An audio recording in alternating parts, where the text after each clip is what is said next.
Well, hello, friends. Thank you so much for joining us as we get settled in. I want to say hello to my co-host, Michael, Mind's Eye, and the closest to him knows him as Mike. And so, hello, good morning. Thank you for joining us. How are you? Good morning. How's everybody? So good, so good.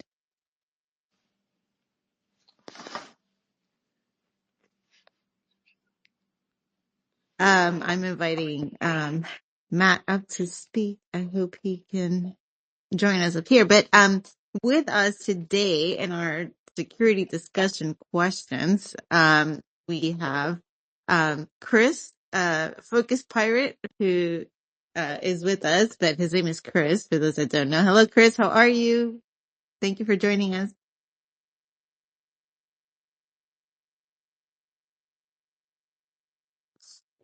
And hi, Matt, who just joined us on stage. I think we may be having audio connection issues right now. So, Good morning, you guys. It does seem a little wonky, but for the most part, we can hear what you're saying. Oh, I cool. was, yeah, yeah, I'm not sure looking if Chris forward. can hear at the moment, but Okay. Chris, can you hear us?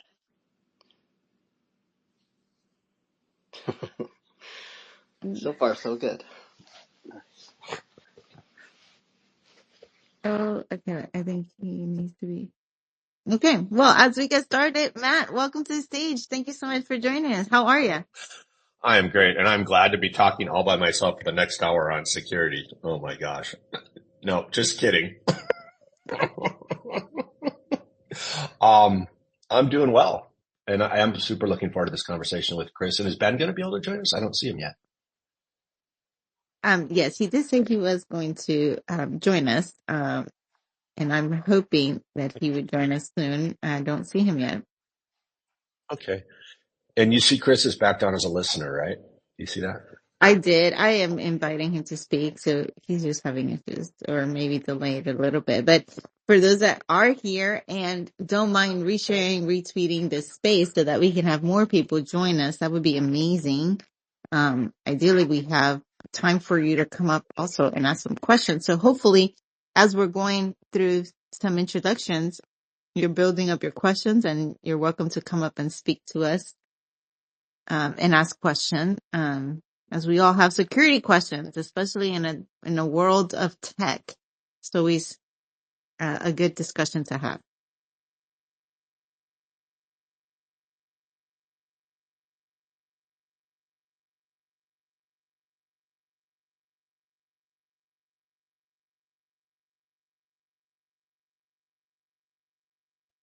And I'm guessing Chris has a little bit of issue connecting.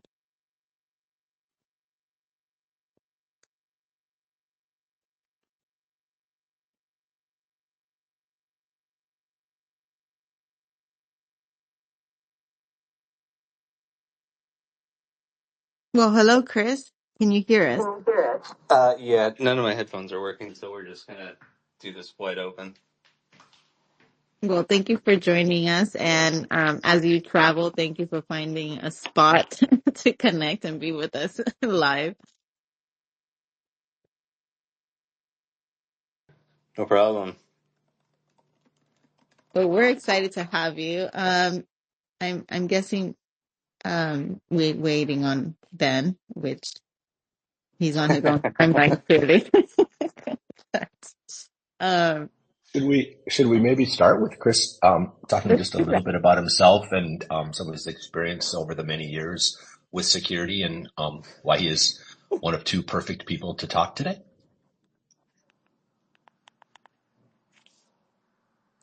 Oh, so I gotta talk about myself?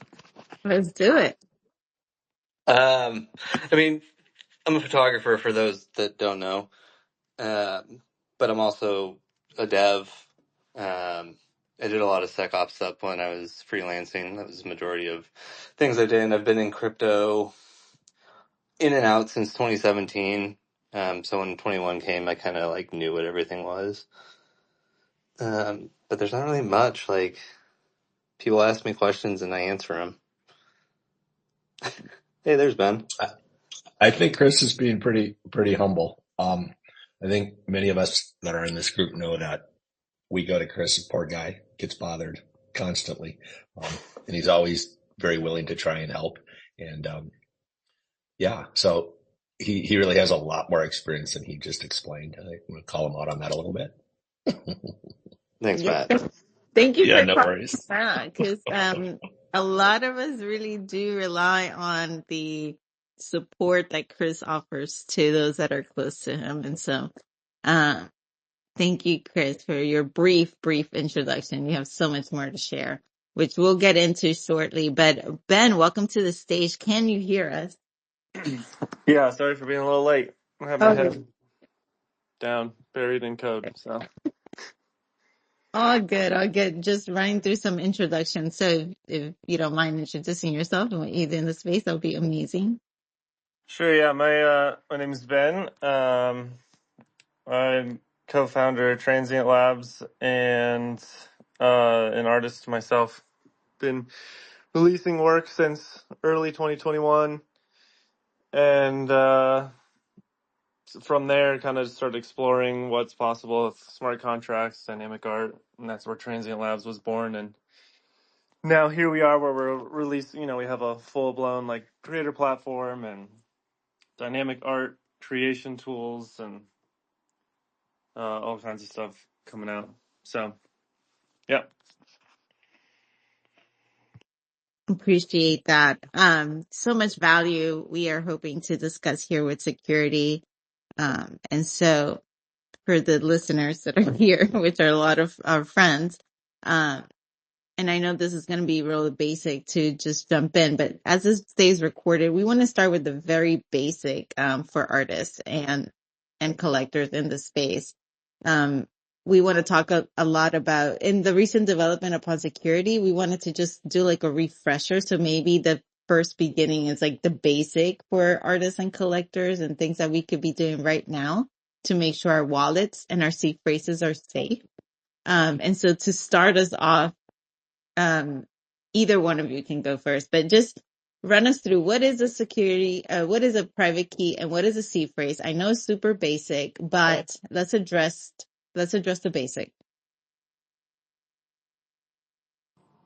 I think it's going to be me because Ben's a listener now. It looks like he dipped. I'm still here. Uh, oh, you are? Yeah, no, take it though. Take it away. No, that's all you. Um, yeah, I mean, do we want to jump right into?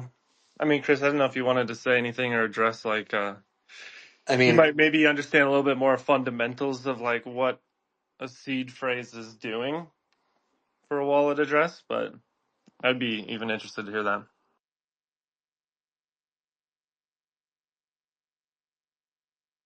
the seed phrase is essentially just a cryptographic phrase that like stores data to like recover like wallet addresses and like quote unquote your private keys. Um, and then the private keys basically are what control and sign the wallet. So like when we talk about like a hot wallet and a cold wallet, they both work the exact same way. There's no difference in terms of the wallet, with the exception that like a hot wallet is called a hot wallet because the private key is generated on your computer, which then is like you have, if you have a virus, like stuff like that, like people can get that private key and take control of the wallet. Whereas on a cold wallet, the private key is stored on the actual cold wallet and device. So like, unless that gets hacked somehow, which is improbable, um, then you don't really have to worry about it on that side of things.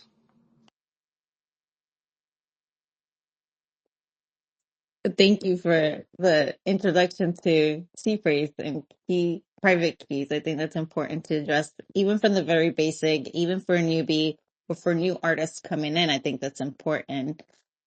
What are some best practices once you've got your seed phrase, once you have your private key? What are some best practices to protect yourself? So I was just gonna say what I do.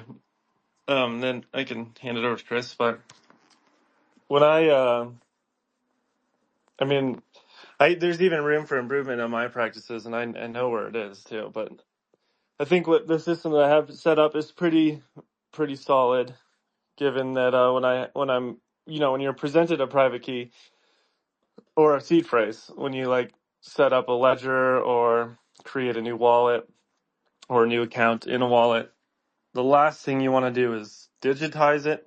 I think that's opens you up for a ton of risk, and that's an attack vector, just storing it anywhere on your computer. I don't even like store that kind of stuff in 1Password or anything like that. So I'll actually transcribe it either onto paper, or there's some really cool products out there where it's like a punch where you can punch these seed phrases into like metal sheets, which is the thing that I have yet to do. That's something I wanted to transfer a lot of my phrases over to. But I'll write them all down. I don't ever take a picture. I don't ever copy them, paste them, save them anywhere on my phone or my computer.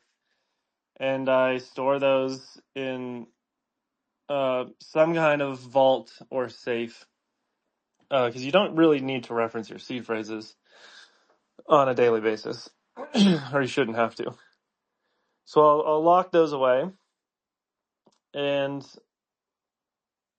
that has both hot wallet for seed phrases and cold storage seed phrases in there.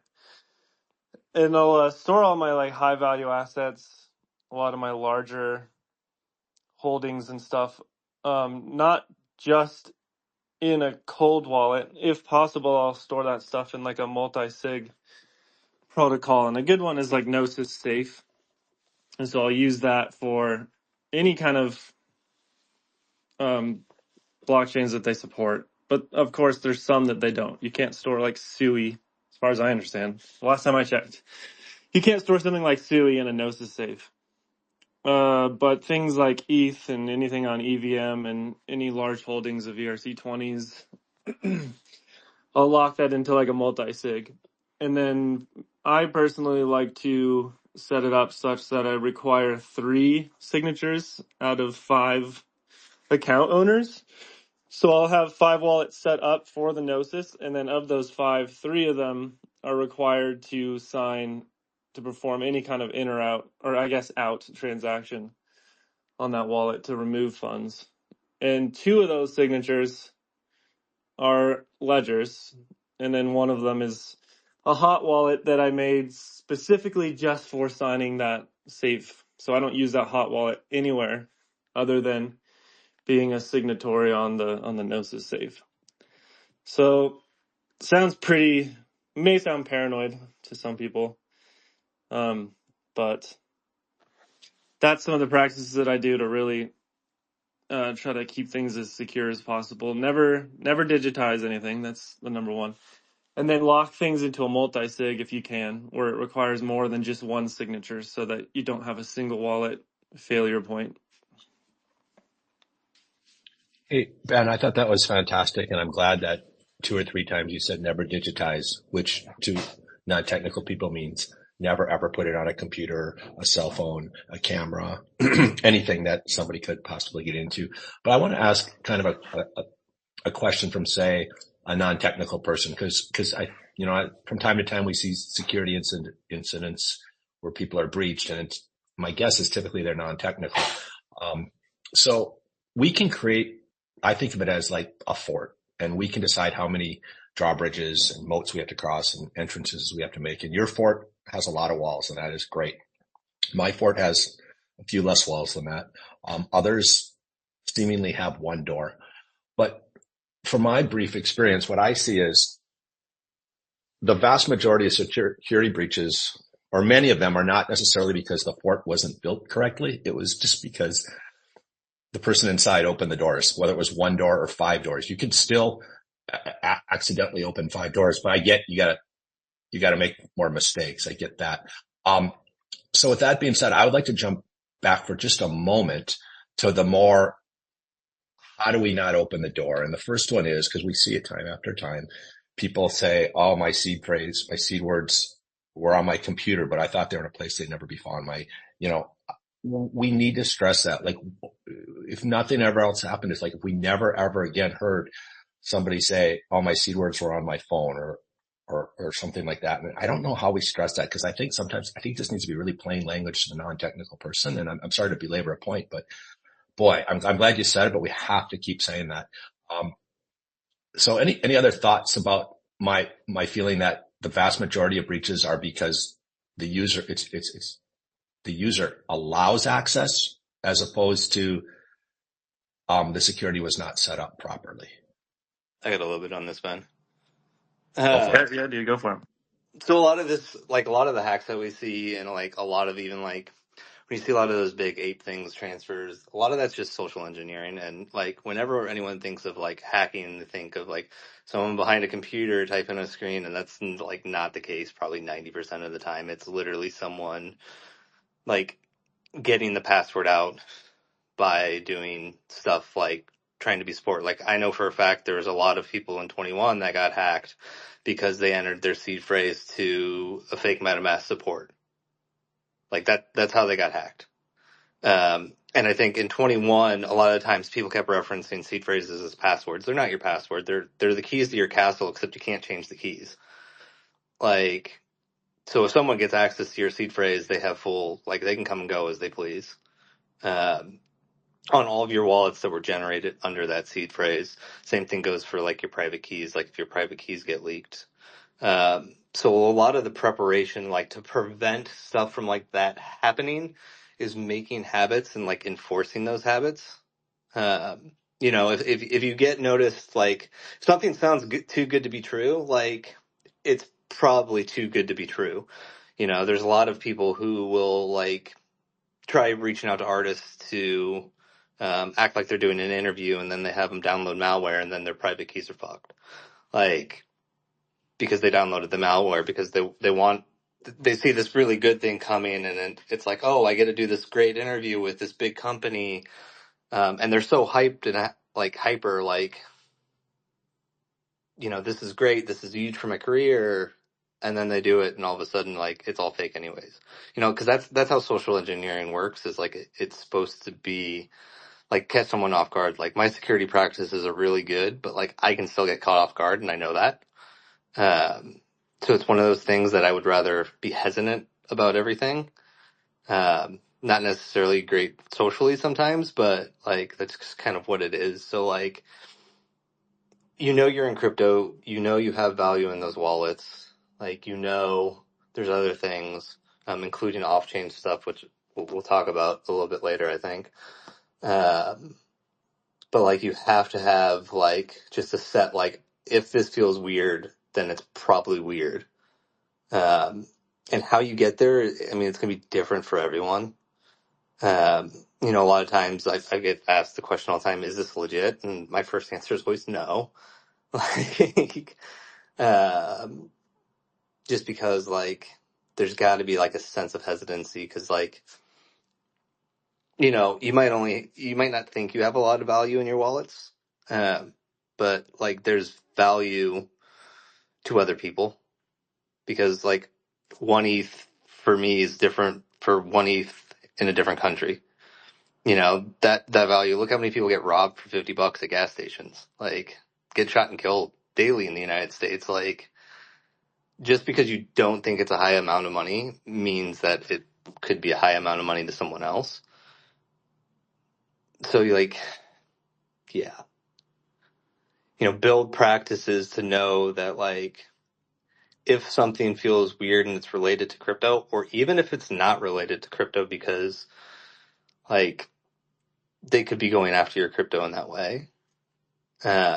Just kind of be prepared to like question things if they feel weird, and like ask, like post a tweet, DM a friend, like, does this sound legit? That's all I got. Hey, Chris, great point. All great points. But one point you made at the end that I think people miss that's fantastic is, the social engineering or phishing scheme may start as something non-crypto very well. And that's why it's so important, like Ben said, to never ever put your seed words or your phrase anywhere that somebody who got into your computer or into your phone could ever find. you might get an email that looks like it's like from Best Buy, and it might say something about, it might try to get you in through there, like through a recent purchase. And the next thing you know, they're in there fishing. So I think that was a great point. It doesn't necessarily have to be a fake email from OpenSea. It could be it could be anything. And so that's why you have to build the fort or the security properly. And at the same time, just be aware that most breaches are through social engineering, or like I said, as the analogy, essentially, the user lets somebody in accidentally.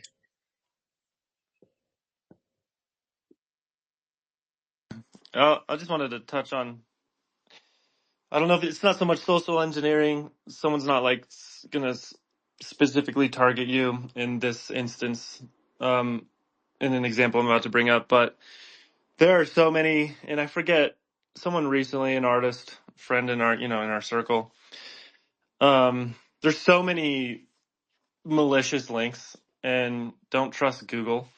Like, Google sponsored links, or anyone can pay to push their link up to the top of the list. And I've never been compromised, but I have, in a rush, in a FOMO moment, which I'm sure we've all had, trying to do a really quick trade, and I think I was trying to exchange something or bridge some asset. I don't remember. It was a while ago. But I essentially Googled, let's just use Base as an example. Like when Base first launched, it might have actually even been the Base bridge when they first came out, when that L2 was first launched. And I Googled Coinbase Base bridge, and one of the top links, I just assumed, it's pushed to the top of Google. It's probably legit. And in a hurry, I clicked it and sent like an ETH over a fake bridge that someone made to look exactly like the actual Base bridge. Like, from a UI perspective, they pretty much just ripped the code and recreated the site. But really what you were doing is just sending ETH off to some honeypot that was just gathering all the ETH from people.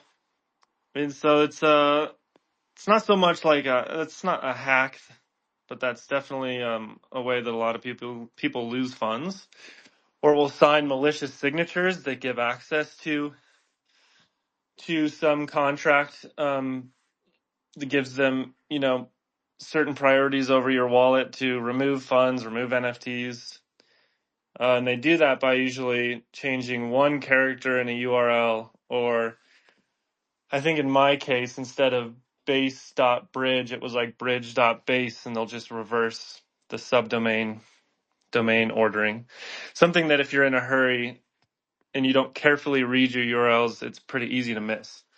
So like a pretty solid trick is to read the URL backwards and forwards. So you actually try to process, and I do this all the time now, like on a daily basis. Even though I have like Uniswap bookmarked on my Brave browser, I'll still read the URL backwards before I do any kind of swap or transaction, just to make sure, this is actually Uniswap and not Uniswap or something. Because that stuff, I've seen a lot of people get taken by those. So I've got a couple notes on those. One, you have to always be worried about clicking ads, especially if you're downloading software, because sometimes it'll be malware. The other side of that is, if you are in crypto, and even if you're not in crypto, you should be running either Pi-hole, which is a network-wide software that gets installed on a Raspberry Pi that literally blocks all ads. So like if I try clicking any Google ad, it automatically blocks me from like getting redirected because it's blocking all the tracking links. Or if you don't want to do network-wide, there's an app called AdGuard that will do the exact same thing, and you won't even have a chance to seeing those apps or links anywhere, which is good. But there's another thing to be worried about, because after a while, like, you used to not seeing them. So like if it gets disabled or they sneak through, sometimes like you'll mentally click them. You're like, what? What's that? Hey, you guys. Ben, you mentioned Brave. And so my question to both of you is, do you believe that there's a browser that provides better security, for crypto enthusiasts, or does it not really matter? I don't use Brave for security. I don't know why I use Brave. I think I just got so many bookmarks and everything set up the way I like it. I don't know. Yeah, what do you think, Chris? I don't really have a browser preference. I mean, I know browsers I don't like, but a lot of people use Arc. Brave's just Chrome, built off of Chrome. I mean, almost every browser is built off of Chrome, even Arc. It's just a WebKit fork, a Chromium fork. But no, I mean, it doesn't really matter. The thing about browsers, you gotta kind of pay attention to like updates, like Firefox within the last week just had a remote execution like thing. So if anyone in the audience is using Firefox, go update it now. I think that was like 6 days ago, but I still like, I'm a web developer, so I pay attention to all like the browser security stuff. So like everyone in like our group chats know that like I throw out warnings the second I see them normally, like, hey, go update this. But to be honest, a lot of people are using Chrome, and Chrome is starting to not be friendly towards crypto in the sense that they're starting to block like ad blockers, because that's how Google makes its money, which means like there's a higher risk of clicking ads. Safari's probably one of the most secure browsers out there, but it doesn't really support crypto add-ons. Which sucks. That's my daily driver in terms of like what I use for like just browsing the internet. But yeah, that's about it. Okay, good. I'm glad we clarified that. Half of us on here had already booked 4 hours this afternoon to change everything over to Brave, but now we don't need to do that because we find they're all good. I want to ask a different question if that's okay. And by the way, Annie and Mike, if you guys want to tell me to shut up, just jump in. But I want to ask a question specific to artists. Are there any recommendations or thoughts? I've always wondered this as a collector, about an artist potentially holding their NFTs, their work, that they've minted in the same wallet that they transact, the crypto, whether it's ETH or not. I always felt like, it just makes sense to me, instinctively, that those should be two separate wallets. So for instance, the crypto wallet got breached, at least their work was secure. Is there a protocol for artists about this? I mean, not necessarily a protocol, but like my artist wallet, like early on, I did some transactions because I was lazy. But I have since my artist wallet now is on its own computer, and it only gets used to mint, and that's it. Oh, Like that's perfect. I do nothing else with it, and every artist I think should. Like you shouldn't, like in terms of like when we talk about the provenance, like if that's your wallet, like what happens when that provenance gets hacked?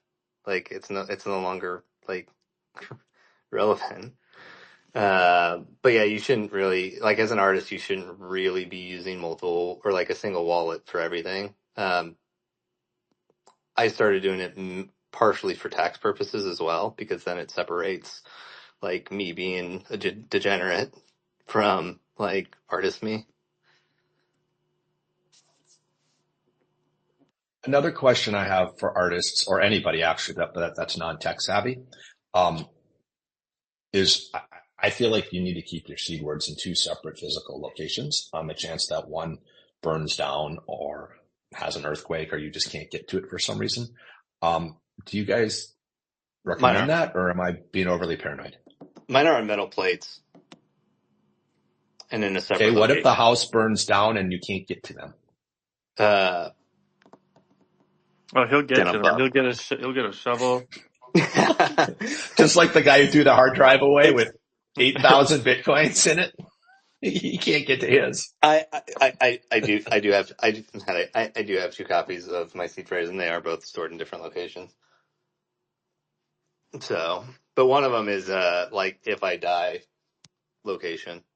So I have for those that, and I think I've talked to you about it, and I know everyone else knows this, but like I have a USB key with like instructions on where things are and how to get everything. Because if I die, all my stuff like goes to my nieces.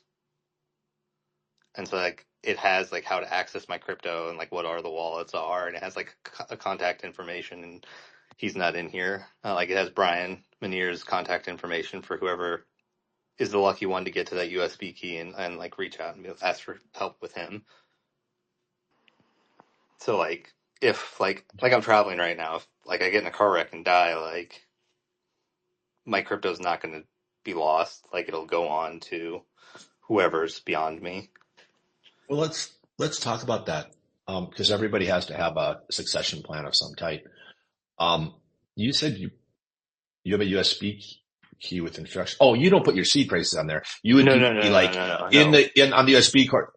You might say, "Hey, look behind the painting over the fireplace." Yeah, Right? like Or something like that. Which, by the way, that is not where my my seed phrases are. If anybody is listening, they are not behind the painting over my fireplace. So don't even bother looking there. But okay, I see. So, and you might put a password on to like your 1Password or whatever your password management program is. Yeah, things like that. Well, like go into that a little bit deeper. What do you have on that USB key? What things do you have on there? I won't go into it super deep, but it basically just has instructions. No, of course not super detailed, but like that would help us in general. Like, well, okay, for a friend that is asking, what would you suggest they put on it? Is that a better question? So basically it has like my family knows like I'm in crypto and all that. They know I have like assets put aside. Like it has where to access things and like how to access things. One of the things that is on it like is how to access my 1Password, because like they'll need that to access all of my accounts. Like, and it's an encrypted USB key. Like, so like there's actually a password to get to it, but the one person that, well, two people know it, which is my brother and my dad. Because like I trust them, and if they rob me, then like whatever. But they'd have to like get to that key, which they don't know where the key is, which is a different thing. But like, there's just instructions on like, hey, this is who you contact to ask like crypto questions, which is Brian, who's a good friend. And then it has like the assets that like the wallets that I have, like, and where to get their seed phrases on them.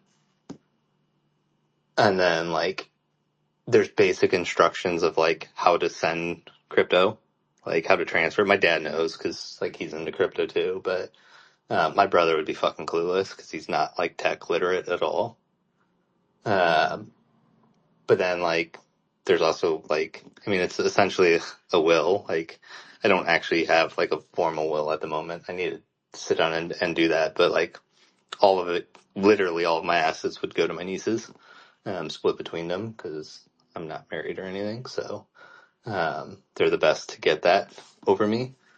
But I mean, it's just literally simple instructions of like things, like very dumbed down instructions of like, this is the password. This is how you do it. This is how you entered it. This is what you don't do. This is how you sell this specific asset. Like, you know, I've got meme coins, so like, you got to be able to sell it on the DEX. And I updated it probably once a month. I've just formed a habit of going to get it, updating it, and putting it back because like things change so fast in the space. So, is that enough for you, Matt? Without diving super Yeah, deep no, into that is super helpful. Super helpful. And I just think it's important. It's just one of those things that, I think people don't think about. And so I happen to live in an area of the country where not only is there fire, there's earthquake potential, right? So I do keep my physical, seeds in two places, but one of them is kind of like you said, it's kind of like either when the house goes down in an earthquake, in which case there's a 50% chance I'm in the house, so I'm gone, right? Like it's kind of a when I die scenario almost. Yeah. Although I gotta go dig those ones out and update them because you hit another great point. Shit changes so fast. And so that's going to be a project this weekend is I got to go update the when I die seed words, like just add a bunch and then dig it back in that spot that nobody's ever going to find unless they find my note. Like, if you're reading this now, our house has been wiped off the earth. And so go over to this other place and find them. Um, so, so yeah, so that's very helpful though. Thank you. And I just want to make sure people think about that. So, I mean, I think to me, the keys here are like, yeah, we have to have great security and great protocol, but we also have to understand all the real life issues, right? Like have a succession plan. Avoid putting your seed words somewhere where they can be found, like on a computer. And if we can just get people to understand those things, I think that's huge. I think if sometimes it gets overwhelming, right? Otherwise, and people just forget the easiest point to accomplish because they get overwhelmed by the more difficult. I'm going to ask a different question right now. And by the way, if I ever skip something or people want to jump back. And I think we even may want to open the stage soon. But with the recent situations, Mintface was on talking about a ID vault, which I don't understand at all. So Ben and Chris, does the Mintface's ID vault, how does it work? Is it worth looking into, or is it just not even worth? Is it not a real thing? What are your guys' thoughts? I'm not sure I know what you mean by an ID vault or what Mintface is referring I to. don't remember what he called it, but he was all So maybe Chris, maybe what does it have to do with passwords he or? claims that you fill out, he has a program he sets up where you give him answer 6 questions and you get set up in a Gnosis safe, but somehow the access to the Gnosis safe, you never need seed words again, which seems impossible to me. I may have misread that, but I think that's what it said. And I was thoroughly confused, but if you don't know about it, then Chris, do you know anything about what I'm talking about? I don't in terms of what Okay. Mintface is talking about, but there's a couple different types of ID vaults, but I don't know what he's referencing specifically. Okay. Well, you probably just answered the question then. At least it's not something big and new that everybody knows about except me. I mean, it could be. There's a lot. Like, that's the thing about this space is a lot of stuff are changing. Like, and they're rapidly getting more secure. Like, when we talk about like we've made it, we're normalized in society. Like, we're normalized in society when I could tell my mom to buy an NFT and I don't have to walk her through 40 steps. And they're working on it. Like that's in the background. So there's a lot of stuff that's coming down the pipe, but it's just not here yet. So like once in a while you see something pop up and it's always good to ask like what it is, but like I don't know enough about it to even speak on it at this point. So it's something I'll have to figure out eventually. If Well, it's a legit thing. I want to jump in and just first invite those that want to come up to ask questions to feel free to come up and ask security questions.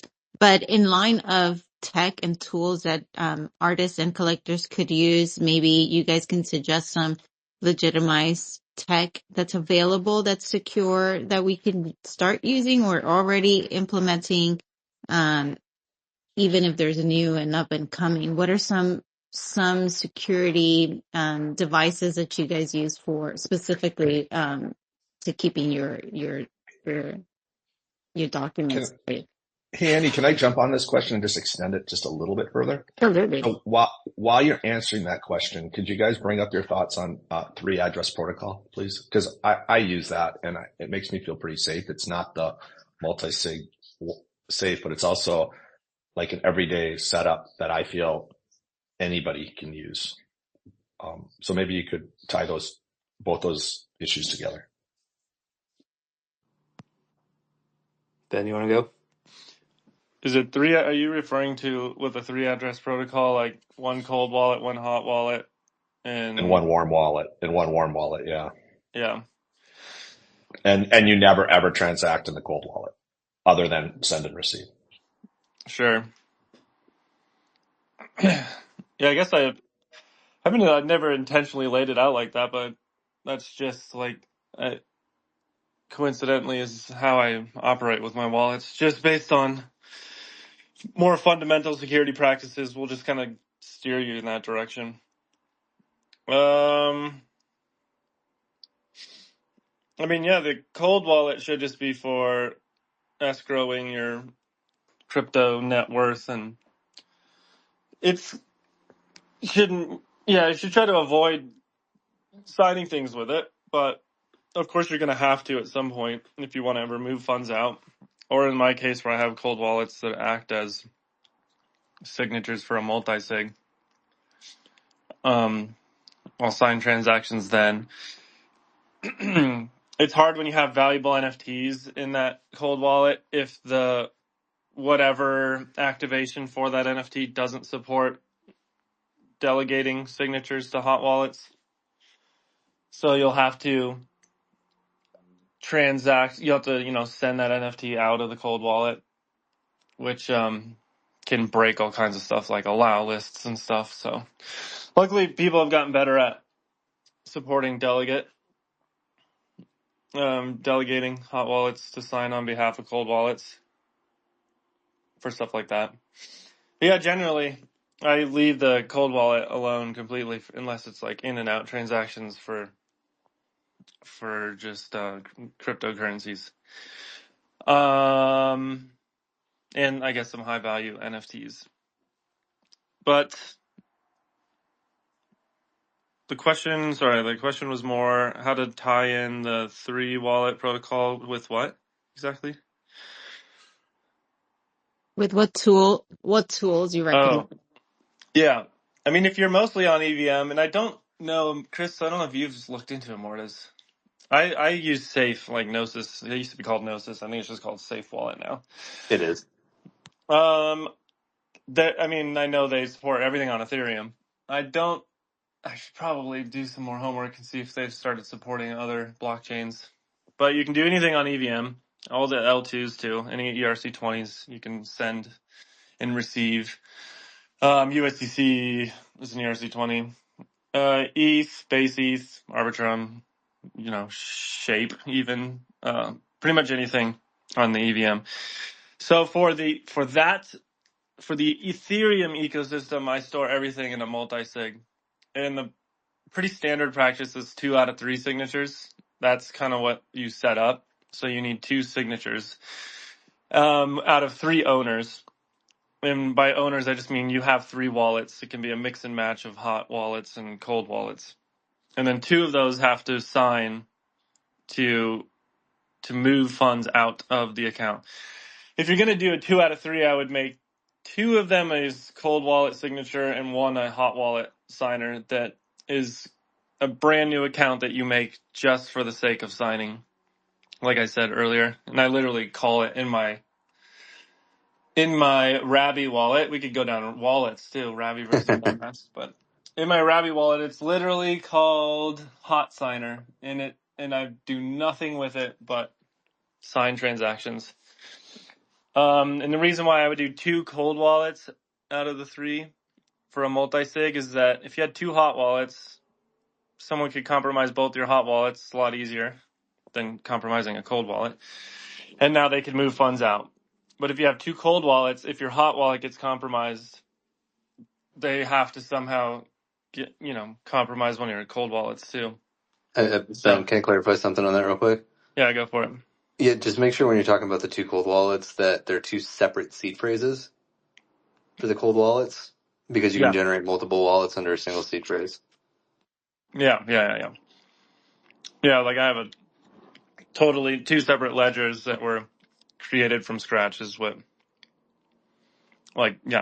factory set, didn't import a seed phrase, just used what was already generated on the device.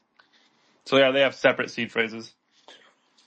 That's a good point though. Yeah, you can make infinite number of accounts under the same seed phrase on like Ledger Live. So yeah, that's a strong tool. If you're not using a multi-sig and you have enough funds that it would be very disruptive in your personal life to lose those funds, I would recommend looking into Safe Wallet and setting up a multi-sig and putting all of your assets, like your high value stuff. You can put NFTs in there too. High value stuff into your multi-sig. It gets a bit trickier though when it comes to like some of the up and coming L1s like Sui. Sui has multi-sigs. Do they? It's built in natively. Oh, that's nice. Just like in the Sui wallet, can you set up a I don't multi-sig? think you can do it in their wallet yet, but there's a couple third-party ones similar to Safe. Oh, nice. I'll have to look into it. And then the same with like Bitcoin and Solana. Like I just store those in my Ledger Live, but they're not multi-sig. I need to do more homework on that stuff because it's constantly changing. I'd be surprised if Ledger Live doesn't have some kind of multi-sig. Do you know if they do, or at least if it's coming? It would be nice. I don't think they have one at this current stage. There's a couple of them that support other chains, though. Okay. So MPC Vault is one. I think it supports multiple chains. There's a few of Hey, them, but they're for teams. Mm. I'm a little confused. Can you explain to us the advantage of a multi-sig over like just a straight, like I have a Trezor that I hold my Bitcoin on, right? And Yeah. So what's the advantage of the multi-sig if one person makes all the signatures? I always thought a multi-sig was like to give 2 or 3 people, That's one control use. over joint Yeah. community assets. That's Yeah. one use case. But if I somehow got your seed phrase for your Trezor because you signed something, I could order a Trezor Oh, and set up that light Trezor bulb with goes your on. seed phrase, and now Yeah. I could move shit out of your account, like move Bitcoin. But the multi-sig is like if one of your wallets gets compromised, in my case, they need to compromise 3 of my wallets, 2 cold wallets and a hot wallet to move any funds. Okay, So thank you. See, that makes I'm, sense. I've I'm been gonna put lost this whole hour why I needed a multi-sig, and now I get it. I I'm get gonna it. I'm, Thank I'm you. gonna put it more I'm gonna Good. put it more morbid than that, Matt. You have your Great. treasure in your pocket. I walk up to you, put a gun to your head, and say, "Transfer your funds out." The $5 wrench attack, which is the thing I am most afraid of. Yes. Yeah, Yeah. me So too. whereas like a multi sig, like you wouldn't keep to like the best practices. Like there's best practices, and then there's like practical practices. Is like not having to like ledgers on you, so you keep one stored far away, so you can't even access the funds in your multi sig with like it without it being an inconvenience to you. I mean, that's probably the best way to put good security is like if it's an inconvenience to you, it's probably going to be a little more secure than standard. Yeah, that's great. That makes sense, you guys. Thank you. Yeah, and to the wrench attack thing, anyone could, and this is happening more and more. Anyone can break into your house and demand you open your whatever safe or get out your ledger, start transacting things, moving things out. So yeah, that there's a whole nother level of security around that, which is what's your comfort level around having firearms in your house, but that's a different conversation. Stay tuned for next Wednesday at the same time and channel. Right, Andy? I mean, Well, I we have, feel like a lot of what you guys are talking about is probably a little over most artists who are focused on art and not so much on tech and security, which is why this discussion is so important. So if you have a question, please come up, please ask the expert in the field of security some I questions. wouldn't call me an expert, but Yes, I expert in think security. it's pushing it a little bit. Um, you are Uh, in my eyes, you are the expert in security. But I do I, have Ashton here up on the stage, and so if you have a question, please don't be shy and come up. But before we go to Ashton, Chris, you wanted to say something. we're gonna let Ashton go because there's something that we haven't touched yet that falls in similar line, like personal security, like just general OPSEC, like when you're like moving and traveling and all that other some fun stuff that like artists can do. Um, but Ash, ask first, and then I can get into some of that stuff later. Absolutely, Ashton, welcome to the stage. Thank you for joining us. Hey, what's up, everyone? Not so much of a question, but just like appreciation to y'all coming on the space and kind of talking about this very important topic. Um, yeah, if whoever's here right now, I'd just say, just like if y'all haven't done any of that, kind of just take it seriously and do it today or whenever you have time. Don't put it off. Um, Seen time again. People's wallets get compromised and whatnot, funds drained and whatnot. And yeah, it's heartbreaking. But it's the reality of the space. Um, and I would say, like, if you're a type of person that has like all their assets on one wallet, kind of like not do that. Um, Guilty of it in the beginning, but learned really quick through friends not to do that. So like a lot of good things are being said here, and if y'all didn't catch any of that, definitely re-listen. But yeah, just want to give y'all the flowers. I feel security is like should be top priority in this space. Um, and yeah, just want to say that. Thank you, Ashton. You are also a promoter of security. You're always talking about that with your friends, and so you know the value that this holds. But stay on stage. We have so much space for so many of you to come up and ask a question. So if you have a burning question, please come up. Mike, did you want to shine in?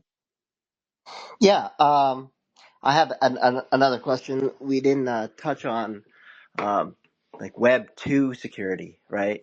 Like, what would be the best way to protect all your passwords to, like, even like your Coinbase account or your social media accounts? Because that's one way, you know, that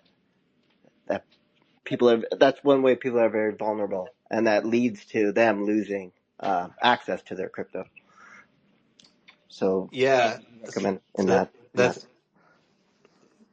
I mean, most social media platforms have now moved to like 2FA type of security. Coinbase does. The most secure is the physical key for it, which if you have a ledger, I think Nano supports it. They actually have like a security key app that you can install on it that'll allow you to do it. I don't think it supports Coinbase yet. I know on my Flex it has it and it doesn't support Coinbase, but then there's YubiKeys. If you buy them, always get two because it's not like a ledger. You can't reset it. So if you lose it, like you can't get into your accounts then. So always have a backup somewhere. You know, I've got three, set up. Two of them are non-location. One's always on me. Just because I have to access my account sometimes. But there's some situations like I don't even bring it. Like I went to NFT like New York. Like I knew I'm going to a crypto event. Like I'm not bringing any of my security stuff. So my ledger stayed home. My security keys stayed home. Like if I got logged out of something tough shit, then I'm logged out of it till I get back. It's kind of one of those things. And to follow up on that, I mean, there's other practices that like you should be following, like as you're like going across, like don't really connect to public Wi-Fi's, like without being on a VPN of some sort. Like when I travel, I actually carry a device with me. It's a travel router, that I connect to Wi-Fi from the travel router, and then all my devices connect to that, and it automatically puts me on a VPN. It automatically puts AdGuard on, so all of my ads are blocked. As well as it only like shows one IP address. So like no matter what device I'm on, like whoever's on the other side listening to that network, they can only see one IP, instead of multiple devices. So like it also helps like if you have to pay for Wi-Fi and you want to use it on multiple, devices. So like if you have to pay for some hotels, they'll have like faster speeds per device. You just connect to that and you route through. The other thing is using data blockers. Never plug don't use USB ports that you don't know what are. And what a data blocker is it's basically a USB cable, but it's wired so it doesn't actually have the data ports in USB. So USBs can do both power and data send receive. So if all you're doing is charging, you just literally plug in the data blocker and then it can't access any device, like it can't send or receive anything. Not so much of a problem like if you're on like an iPhone or like a Mac, because they've got some internal stuff, but I mean, it's still possible. If you're using a Windows machine, then yeah, you definitely need to be using data blockers whenever you plug into things. Just stuff like that kind of like, you know, don't use somebody else's USB key. Don't use somebody's USB cable, like, cause there's USB cables that have micro, like chips in them that can actually infect your computer with malware the second you plug them in. There's some of them that can actually set your computer on fire if you do it, but that's a different type of thing. Don't pick up random USB keys because that's a common hack. Like, we just throw USB keys on the ground and then that has malware and people plug them into their computers. Like, it's a legitimate, like, SecOp things that they do for, like, pen testing. Those are But some great advice. There some things that you read about, you hear, and they're just scary. But because I travel a lot, and I know Chris, you travel a lot. The most recent is USB ports or charging ports at airports are being used by scammers to scam yep. people's data and information. So, how does one pick up a data blocker? Where do you go, and how do you get a safe one? I mean, you can order them on Amazon. There's a couple other companies. Hold on one second. I'm looking to find the website. Hey, I got to jump Uh, in 2 minutes for a dynamic art engine webinar, but just wanted to say that. Thanks, Ben, for joining us. We are grateful for your insight and information. Yeah, of course. Thanks for having me. Yeah, there's a lot of other things that I could talk on and on about that. Chris already mentioned YubiKeys. There was something else, but I can't remember. yeah. Yeah, thanks for having me. It was fun. Oh yeah, my other thing was if you've had a hot wallet since 2021 when we were all learning the in and outs of this space, it probably doesn't hurt to kind of hit reset and generate a bunch of new wallets and move your funds there, because some of these attacks, the private keys could have been exposed years ago, and they're just waiting for certain thresholds to drain your wallet. So your keys could already be compromised and have been compromised for multiple months. So and we probably signed some pretty sketchy shit in 2021. so it doesn't Hey, hurt to hit the reset button sometimes. hey Ben, Yeah. that's the first time I've heard that. Is there a January 1st, 2022 is a cutoff, or is there a cutoff later? No, What do you think? any any since the day you've created your wallet, like the first No, transaction you no, no. I sign. understand that. But like, what if somebody created a wallet in March of 2022? Is that safe? Well, nothing's Well, I safe, mean, but like, what do no, you it's think? not the How far wallet back should we go? creation that's the issue. It's you might have signed Yeah. something before you knew really Oh, good okay. So it's security not an practices. issue of the seed words being compromised some way No, it's not like a outside data of our leak control. It's from that the we may have actual wallet. signed something Yeah. in the Wild West. Yeah, you Gotcha. could have signed something where your keys were compromised years ago or months ago, and they're just holding onto a database and running bots looking for thresholds, and if you hit it, they'll drain your wallet. Like, that stuff happens. So maybe we should all just get new hardware wallets every 12 to 24 months. Maybe that's not a bad, I don't know. Or is that overly That's probably a little cautious? much. That's probably a little much, Matt. Yeah, I Okay. meant Just checking. mostly hot wallets is what I was talking about. Gotcha. I'll Well, Okay. let even if yeah, I'll let Chris if he wants to expand on that at all. But yeah, I gotta jump. But thanks, guys. Thanks, yep. Ben. It's fun. Talk to you later, Thanks, Ben. Ben. See you Appreciate it, guys. man. Is he gone? Well, we have two people that came up to the stage. I'm sure I think one of them had to jump off, but I don't want to miss the people that have questions and that are here to listen and ask. But we have here on stage JJ. Hi JJ, thank you for coming and joining us on stage. Hey, good GM guys. Yeah, a little bit late, but nonetheless over here anyway. I've got a question regarding delegate wallets. Um, Kind of a newbie kind of question, so I don't know. Maybe you guys can enlighten this for me. So I mean, I have a like a vault basically where I just basically did, I have two ledgers. So one of it is a vault and the other one is like a warm wallet. And the Vault, I have never ever connected to any sites ever. I just send all the JPEGs there and that's it. But with the delegate, I mean, I would love to delegate that vault, but then again, that involves me connecting to the delegate website, right? And that kind of like for me defeats the purpose of not connecting your vault to anything. So I don't know. Am I overthinking this? I have no idea. Yes and no. Um, so the whole idea and concept behind not connecting your quote unquote cold wallet to anything is not it's removing attack vectors. So like you're not grabbing like your hot wallet or your cold wallet to like yellow into this mint because like all your friends are minting it like and you're signing a bad transaction. So like Delegate is one of those that is produced by like a trusted source. Their contract's verified. Like you can go read their contract. You can go verify that you're actually interacting with that specific contract. So signing something to that is a known entity um, is always it's still approached with caution because things can happen, contracts can get hacked, and if it has approval for that, then like it's there. So it's kind of like the no part, the yes part, where it's like you can probably interact with it and be safe and be fine. But there's the no part that is you're still interacting with the contract and that you're giving approval for that contract.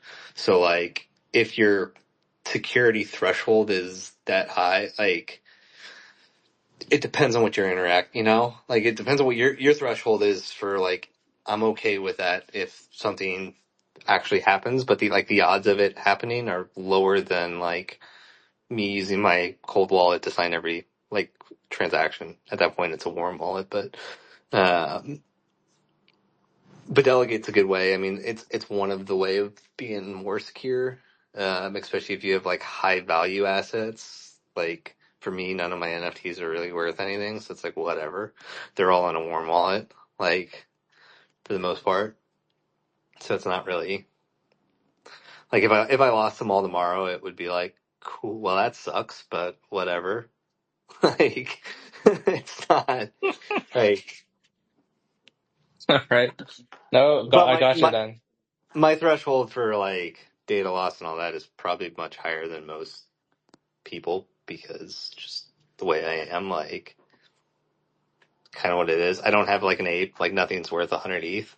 Like, and if it was, I'd probably have sold it by now. So, like, Well, we Yep, have. got it. Thanks, man. yeah. Well, thank you, JJ, for coming up and asking about delegate wallets. What if the delegate itself is having issue connecting to your wallet?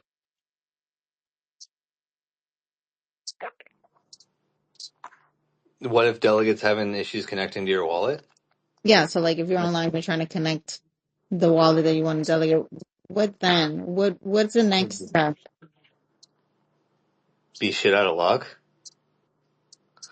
So yeah, Like, delegate actual website is not connecting, or you're having issue connecting to um trying to make that process happen. And I know I've had this. Maybe I could take this elsewhere because Ashton and I were trying to figure this out and we couldn't. But this is a conversation that we can take outside of this, and you I can. mean, if you can't connect and sign with it, like there could be something wrong with their like recent build. Like Manifold regularly has problems where you can't connect to it. Like I know multiple of you have messaged me like, "Hey, I can't connect to Manifold. What do I do?"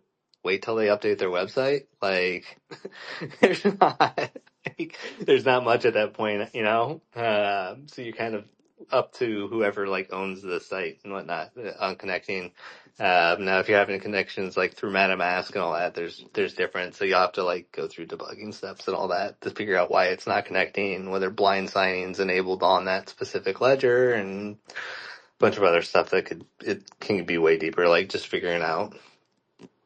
My question always is like, are you actually using the right ledger? And it's kind of there.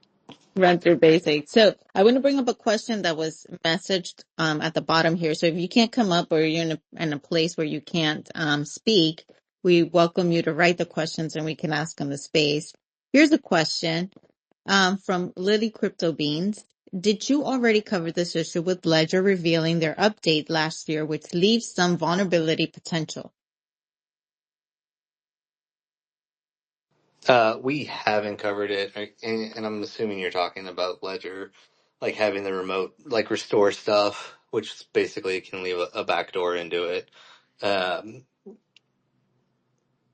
I concerned about it? No, not really. I didn't sign up for the service. According to their spec, it doesn't actually open up a backdoor unless you like sign up for that service.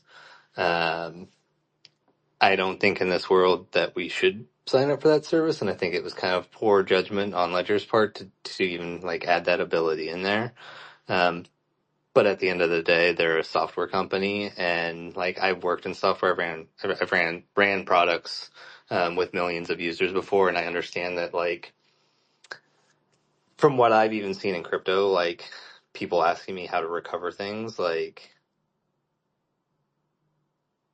their support probably gets hammered, and they made an executive decision of that's how they wanted to be able to handle it, is to offer a service like that for people who want to be able to do that. Um, and it's there, and I mean, there's other hardware wallets. There's Trezor. There's a handful of others that are out there. If you're more comfortably using something that doesn't have those services, then like go for it, because like there's nothing wrong like with using a different hardware wallet. Like they all essentially like they're the same in some senses. Is your private keys are on the hardware wallet. It controls the software, so like that's how you sign for things. So as long as it's supported in whatever like browser app you use, then go for it. Like again, this comes down to like what's your threshold for like security, and like where you're willing to like give compromises, because sometimes there has to be compromises.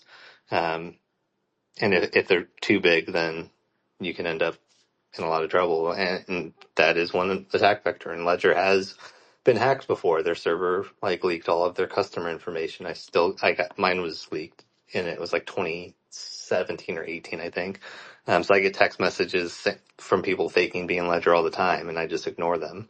I get emails all the time. Like I actually have like email filter set up. Like if it contains the word Ledger and like it doesn't actually come from like the Ledger website, then it just automatically gets junked and I never see it. You bring up a great point about emails and DMs. I know that you touched basically a little bit about that. Things that could we be looking out for that are common scams that attempt to drain us, and some of them come through emails that of sites that we think, oh, like Super Rare. Oh wow, I always wanted to join Super Rare, and all of a sudden it's a scammer email. What are some things that you can suggest that we look out for, or things that we could do like through Gmail, settings that we can set up that could help us prevent a little bit of us falling into a scam?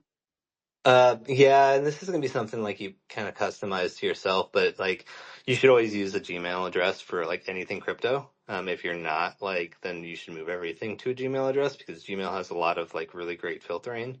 All my emails go through Gmail, and I have a bunch of filters set up. So like if like an email like content contains super rare, but it doesn't come from like the superrare.co like email address, like directly from their CO, like then like it just goes to spam. Like, and I have that for everything, OpenSea, everything. I don't see anything fake OpenSea. If the word like if the email contains OpenSea, but it's not from OpenSea, it goes like and you can just go into your filters and do a lot of different cool stuff. Like I've been using Google filters forever. Like I have one from my freelance days that if the email contains the word ninja, then it just automatically goes to spam, because there's so many people in like the early 2010s that would be like, I need a developer ninja, and at that point it's automatically just a bad idea to like interact and do business with that person, because they're probably horrible to work with. So I just put a filter in to ignore all of it. Let me see if I can grab a setting and show an example of how this works. You've got to use regex to actually like block edit. So like Where's Twitter? There's Twitter. So I'm just going to drop it in the comments. Like if you can just paste this into your like Gmail search bar too. Basically, if it like does not come from superrare.com, like, and it has super rare in the like address that it's coming from. So a lot of times they'll like make it look like it's super rare. So like they'll add an extra R, or something like that. So that basically just text. And then you've got to, with Gmail, you have to add a lot of filters because like they don't support like super crazy, like, here, I gotta take a screenshot of this one. So like one of my Ledger ones, this one's probably actually a better one than the one I just posted. We're gonna drop that below. I'm dropping a screenshot once I find it. Sorry. Browser. So like the one that I just dropped, like if it doesn't come from ledger.com or the Medici group, which is Cosmo's thing because they have their Ledger sponsor. But if it contains the word Ledger, or Ledger, and they don't support, Google doesn't support caps, like it just automatically sends the spam. Like, so there's filters like that you can place in. I still get some that come through. So like whenever you get an email, like always, take a look at like the email headers. Like you look at the raw email headers to see where it's actually coming from and served. Another side of that though is like if these companies are setting up their email servers wrong, like there's potential that it can be masked as them. So you have to worry about it. I don't trust any emails in particular. Typically if I get an email for something, I'll actually go in my browser and just look like without clicking links in the email. Just because like clicking links are bad. They're just not great because that's the easiest like attack vectors, quickly like clicking a link and accidentally downloading something or like going to a website that looks legit without paying attention. These are so important, especially as we dive more into like submitting our work and they're requesting an email, etc. This is really crucial for artists to have a safe location that they can add blockers or they can distinguish what's real from what's fake. So thank you for sharing that screenshot. For those that didn't see it, it's on the chat box, and he also recommended what to write on the Google filter so that you stay safe. This is one of the important things. I know that we're way past the hour. Matt, is there something you would like to Yeah. add? Yeah, I just want to make a couple of comments. Thank you, Ben, who's gone, but I really appreciate your advice. And Chris, thank you so much. This has been super helpful. I want to follow up a little bit on a comment you made at the start of that your last little answer. And that was something to the effect of each person needs to be comfortable with, I'm putting words in your mouth, but something to the effect of they need to be comfortable with the risk versus the reward or the usability of their system, compared to the protection. And I think that's really great. And I think sometimes we get overwhelmed and think, well, this would make me the safest, but I know I'll never use it. So a couple things personally that I think is relevant to everybody on here that I use. One is I am comfortable that my security, or that it's important that my security is set up in a way that sometimes I may lose, the ability to participate in something that causes me great FOMO. That's a personal decision I made, and it's important. So meaning maybe, I think Ben mentioned like there might be an airdrop or something connected to NFT you have in your cold wallet. I'm comfortable missing that airdrop because I'm not going to move NFT that means so much to me that it's in my cold vault. I'm not going to move it to my warm or hot vault and risk losing it. So that's the first one. Is I would recommend that everybody get some level of like, yeah, I might miss the next FOMO moment. That's just the way it goes. The second thing I personally practice, if I'm not on a site that I'm not on regularly, which lately seems to be all the time because there's always a new L2 and there's always people minting on something new that I've never been on, and I'm always on a new bridge. My God, it's insane. Before I hit the final click, I literally think, what wallet am I in? If I lost everything in this wallet, how devastating would that be? And sometimes I'm in my hot wallet, or I'm like, yeah, it would suck, but it would be okay. And then I proceed. But sometimes I'm like, oh, if I lost everything in this wallet and the only reward is getting what I'm trying to get, I leave. I leave and I either go to a different wallet or I just don't, I don't proceed with that transaction at all. So I think that's a great question before you hit your final click. Anytime you're into a strange place is, how devastated would I be if I lose everything in this wallet? And if the answer is a lot, then don't hit that last click. That's all. I'm gonna add to that and say, like, if look at all of your wallets and go, what's in this wallet? Would I be devastated if I lost it? And if the answer is yes, move it to a cold wallet. Don't even interact with it. That's right. That's right. And 100%. And I actually want to push back on a little bit that Ben said, about a cold wallet. Like, we can have a cold wallet. I do that. I only send into and then from one of my wallets or pull back out into one of my wallets. It costs a little bit extra gas. It takes a little extra time, Yep. but it can be done. You can have a cold wallet that only interactions are with your other wallets. And I would really, suggest that each and every one of us on this call do that. It can be done. Like I said, that may cause me to miss the next big FOMO moment, but that's a decision Yeah. I've made. I mean, Yeah. I have one cold wallet and then I have a whole lot of warm wallets. Like, Exactly. they're all like, a lot of my NFTs are in just warm wallets just because like I want them in there, but like I don't mind signing with them, but I also have a lot of things like separated. So like I have 4 or 5 warm wallets with different like NFTs in it. So like I have a bunch of cyber brokers and I sign their stuff all the time. So all my cyber brokers are in like one wallet. So like if that wallet got compromised, yeah, I'd lose all my cyber brokers and it would kind of suck, but like I wouldn't lose everything. So I do separate it. I mean, creating wallets is really easy. So like, especially on Ledger, like you literally just add a new wallet. So like, who cares if you have 10 wallets on one seed phrase? Like it creates a like level of separation. Like they're not cold wallets, but yeah, not everything's tied to like a single wallet.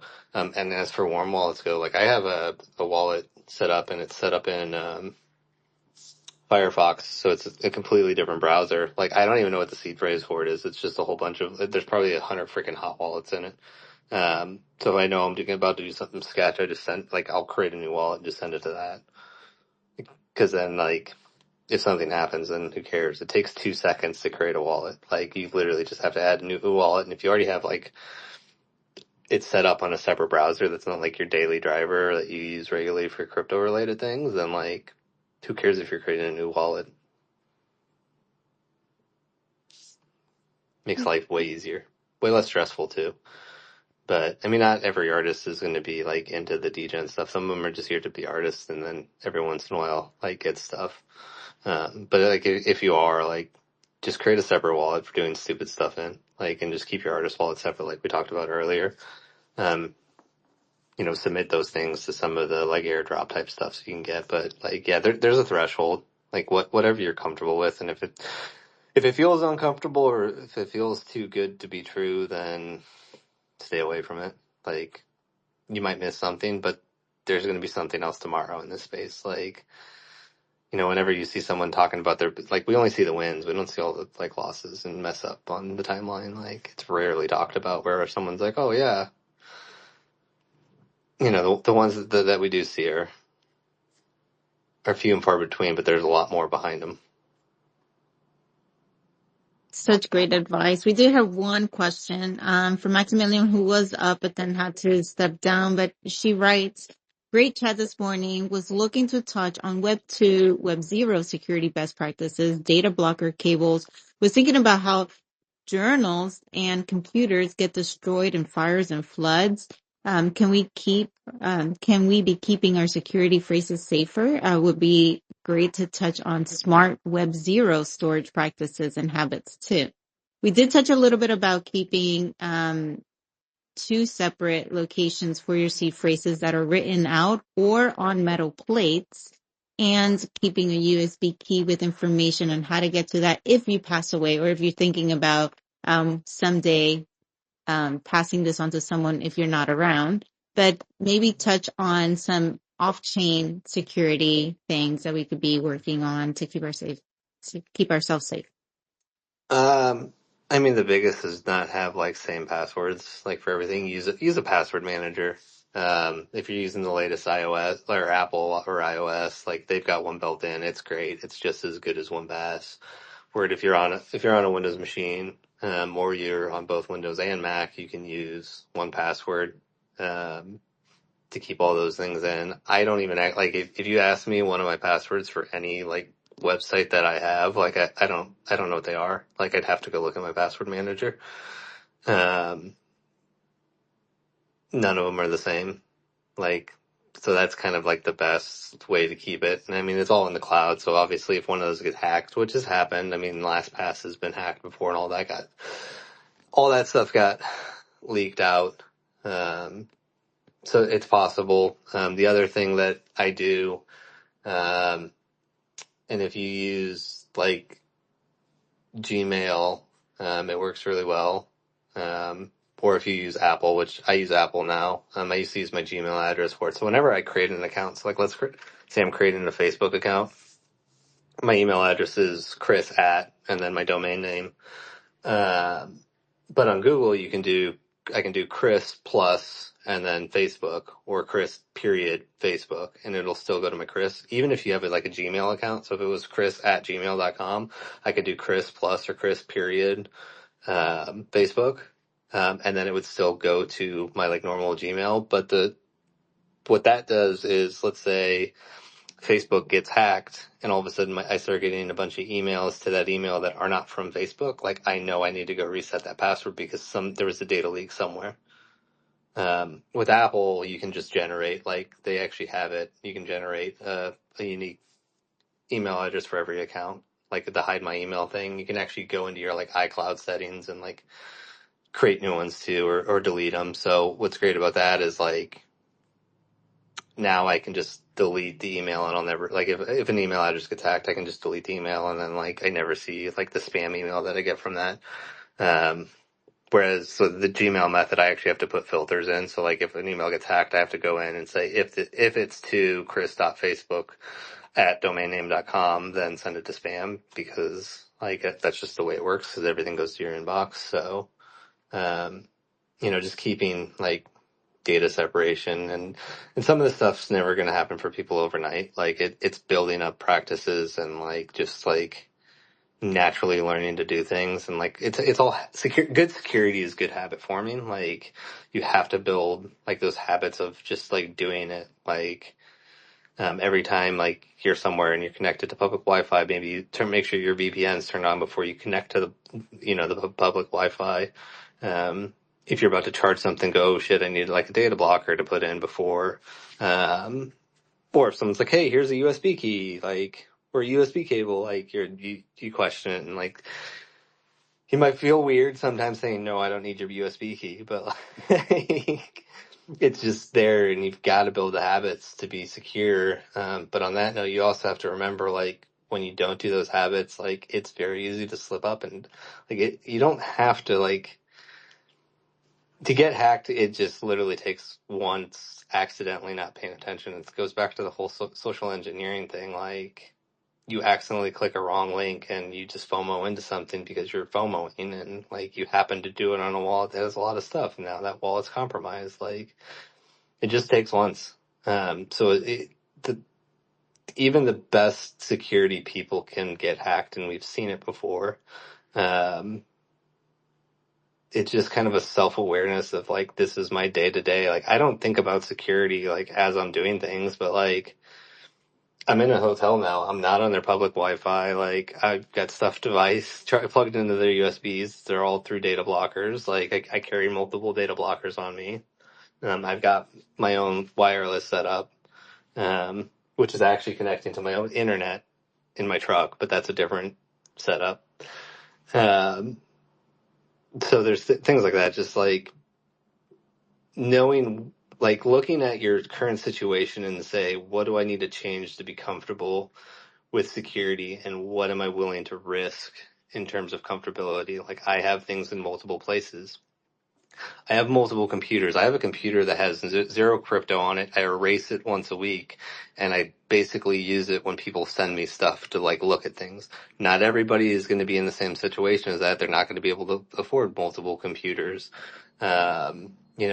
Macs are some of the best in terms of security, but not everyone's going to spend $3,000 on a laptop, and they're going to have a $500 Windows machine. Um, with that, like maybe use a Chromebook because it's Linux and it's probably more secure than a Windows machine. Um, because Windows has just got a huge attack vector to it. So it's like, do what you're comfortable with and sacrifice where you're feeling okay to be a sacrifice. But if there's enough funds like around you, like, then maybe reevaluate like where things are. Cause in this space, things could change every day. You can go from having 1 ETH to 100 ETH tomorrow. Like, especially if you're doing like degenerate, stupid shit, like trading memes, or maybe you get lucky and someone notices you and all of a sudden, like, you have a bunch of collectors buying all of your old work from you, like, which can happen, and it can happen overnight. So, like, be to the level of comfort where you're kind of prepared for something like that, if you're willing to. Absolutely. Thank you. Thank you for that advice. So many great nuggets here. And as I want to start landing the plane, we do have Maximilian that did come up, and I just want to give you time to share if we addressed your question correctly. Um, Thank you for joining us, Maximilian. Thank you so much. And GM, everyone. This has been a wonderful conversation. I really especially appreciate the reminder about those data blocking cables because I travel a lot and I'm always out of juice. So thank you for that reminder. That's a really good one. And thank you for the running it back for me. I wasn't here when you first were talking about the Web Zero security, but it's so important, especially my heart goes out to and sending peace and blessings to all of our friends in Florida who are maybe still recovering from all that rain. So this is really why also it was on my mind because, there's other things that sometimes we just, paper journals, forget about it in a flood or fire. And so when I first got into crypto, I was like, I did all this research and I was looking for a small, this is my GALFA, that's alpha from a gal. I did a lot of research and I found a small safe that I found one that it takes like whatever was the highest temperature, melting temperature, that's the one I chose so that I could put some paper things and some, even the, copper will even, you want to just keep it a little extra security. So I say, if you can, if it's within your means if you have these journals and things, if you can get a small safe, something that can give it that extra time in the fire so that maybe if it ever happens to you as you're kicking through the rubble in your home that used to be your house, you might come upon this box and your stuff might still be there. So that's Mike Alpha. Thank you so much for touching on this very important topic. I love you, said Golfa. That is the most genius word I just learned today. Thank you for that, Maximilian. You are a gem. I appreciate your question. And yeah, natural disasters, something that Matt was talking about earlier. Natural disasters are everywhere, especially in the US. We're receiving and seeing them daily and constantly. So thank you for that. This space was intended to do a refresher for those that already know these things, but then also best practices, things that we could be doing daily. And Chris put it in the best way is making them habits, your day-to-day habits, making them part of your day-to-day. We're just so grateful for the time that both Ben and Chris made for this space so that we can stay safe in light of all the things that are happening. And the smarter the tech gets, the sharper these scams get. And so let's keep asking questions. Another thing that they mentioned while we were speaking on security is ask question before you make the click, ask question, or like Matt said, before you make the click, ask yourself, look at the wallet. Are the things here valuable? Would I lose and would I have anxiety of losing any of this? Then don't click, right? Don't proceed with the transaction. I think these things are great reminders, especially as artists. I'm an artist, so my mind is more on the art and not the tech, and these tech information is so crucial. And so are there any last words, Mike or Chris, that you want to share with us? Well, I just want to thank Chris for joining us, and Ben as well. But there's been a lot of helpful info shared. Almost too much when you think back on it. Maybe we should put together like a reference guide on our website or something at some point. But yeah, thank you so much. It's been great. I got nothing. Thank you for having me. We're grateful to have you, and always grateful for Matt making the time of being here. But with that said, guys, have a great day. Stay safe, ask questions, and have a great one. Thank you for joining us, and stay tuned for more. We have next week's artist spotlight for next week, and so we look forward to seeing you on Tuesday of next week. Thank you for joining us. Have a great day.